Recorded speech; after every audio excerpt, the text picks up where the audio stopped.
I'm Debbie Davis from babylady.co.uk and welcome back to the back of my car, where we've been fitting a series of instructional videos to help you fit our standard car seats in your car during lockdown and afterwards, in case you can't get them fitted by your local store.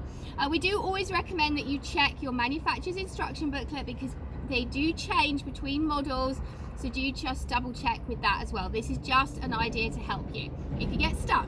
So this is the brand new Egg 2-shell car seat base. This is the new and improved version.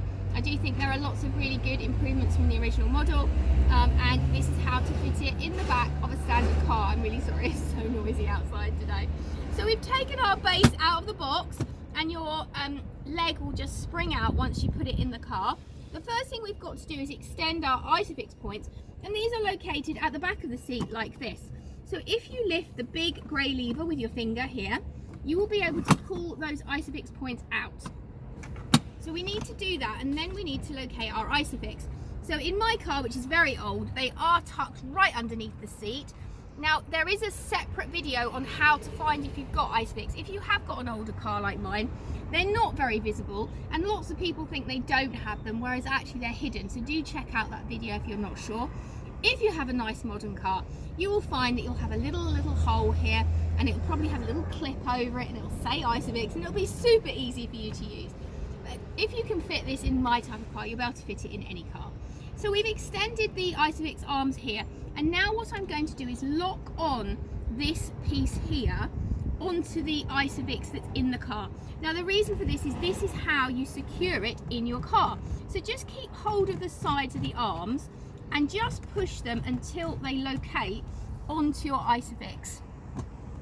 And when you've got them fitted, and it is a little bit awkward because mine are not visible, you will see that you'll get a green indicator light. Now I'm hoping you can see this just down here, just in front of the red button or orange button, there's a green indicator light.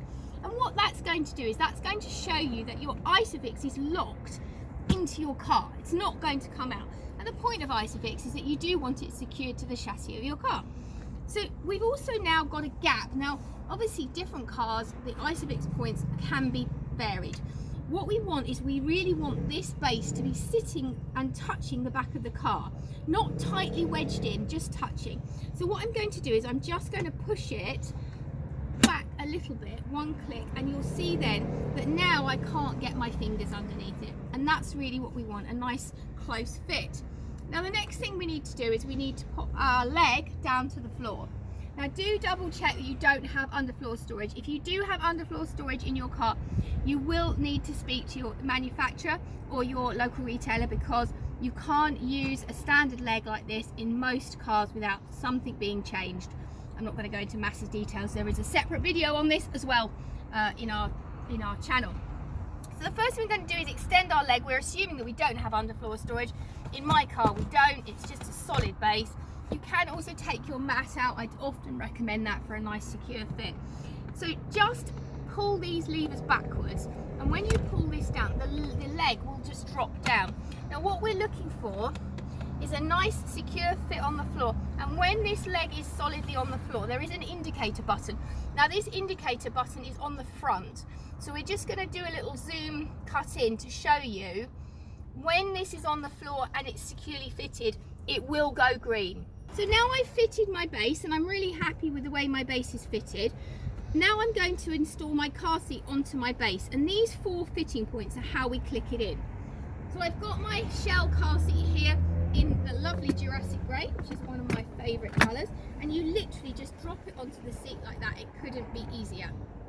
Always make sure your handle is in the upright position, because this does also help in event of an accident, because if you were in a crumple accident, it protects the shell of your car. The other thing you want to check is that your baby's not too upright in the seat. It is quite upright in my car because there's quite a slope on my seat. So now we've got this shell car seat fitted in our car, I'm going to show you how to uninstall it, because on our earlier videos we didn't take them back out of the car, and then we had lots of comments from people saying, how do we get it out? So this is also how to take it out of the car. So you've got a handle on the back here. All you do is you pull this back firmly and then literally uninstall your seat just like that. It couldn't be simpler. And now I'm going to show you how to take your base out of the car. Just in case you want to move it from car to car, it is very simple to do, or perhaps you want to uninstall it for any other reason. So the first thing you're going to need to do is use these orange buttons on the back of the base, and all you're going to do is you're going to pull them back firmly, and they are a lot easier to use than the original model. Literally, you just pull them back and then you will find that this ISOFIX will come away from your ISOFIX points in your car. And if you want to pop your points right back into the base, just lift this grey lever and then completely uninstall the base. As I said, this is the brand new version 2 eggshell i-size base, fitted in the back of a standard car. If you are watching on our YouTube channel and you have any comments, don't forget to put them in the comments below. We'd love it if you gave us a thumbs up if you found this helpful. And if you do want to subscribe to our page and see any of the other videos, just click the bell icon above and we'll subscribe you and send you our other videos as we record them. We hope you found this helpful. If you do have any questions, you can get in touch via any of the normal channels. Thanks for joining us again today.